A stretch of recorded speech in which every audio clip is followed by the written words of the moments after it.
give the call to the honourable member for Fremantle.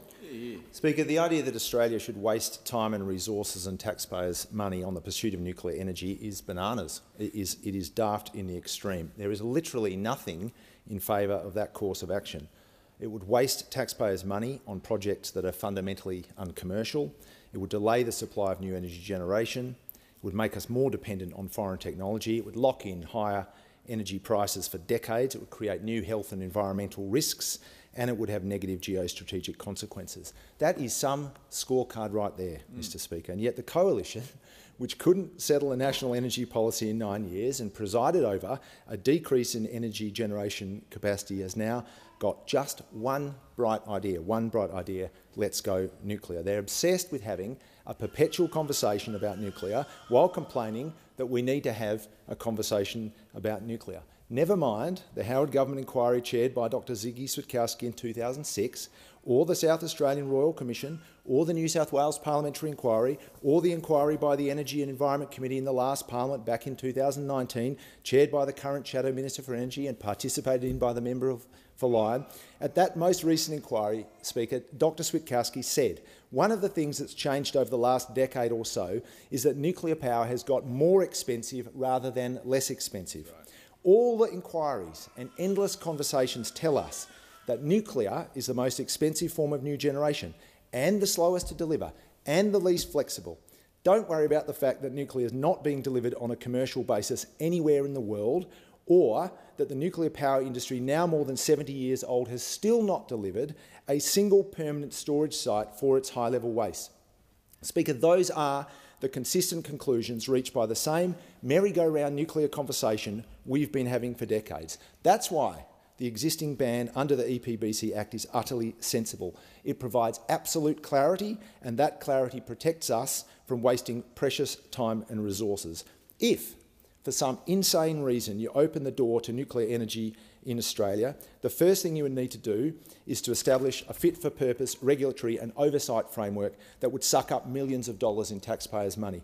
The budget request of the Nuclear Regulatory Commission in the United States in 2022 was $887 million. The first thing you would need, if we went down the crazy nuclear path proposed by those opposite, is an expensive and distracting expansion of bureaucracy and red tape. The second thing you would get, for sure, is the nuclear white shoe brigade, all the spruikers who would end up in these halls trying to chisel some taxpayers' money for their pet pilot projects. That's because nuclear energy is fundamentally uncommercial. It's funded by governments. The as-yet still-to-be-delivered NuScale SMR project that is beloved of the nuclear fantasy crowd is being funded by government. And as predicted during the inquiry we held 3 years ago, NuScale has revised its costs upwards and upwards, including a 53% jump in January this year.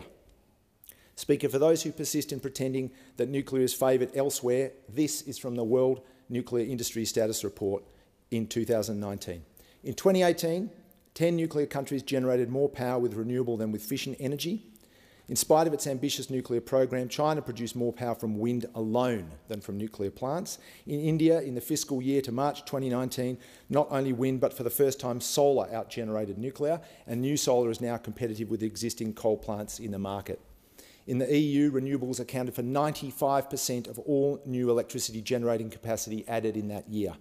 The most recent report from 2022 says nuclear's energy share of global commercial gross electricity generation in 2021 dropped to 9.8%, the first time below 10% and the lowest value in 4 decades. And it said that in 2021, wind and solar alone reached a 10.2% of gross power generation, the first time they provided more than 10% of global electricity and surpassed the contribution of nuclear energy. Speaker, globally, the contribution of nuclear power to our energy needs continues to decline, while the contribution of renewables grows strongly year on year. Right. The bottom line is this. We know everything we need to know about nuclear energy technology. It is uncommercial. It is eye-wateringly expensive. It is slow and inflexible. It is toxic and dangerous. It has no solution for its own waste after 70 years. Nothing tells you more about the Coalition's complete abandonment of any faintly sensible or reasonable position when it comes to energy policy than the fact that the only new idea they have is for Australia to go nuclear. Well done. I thank the member.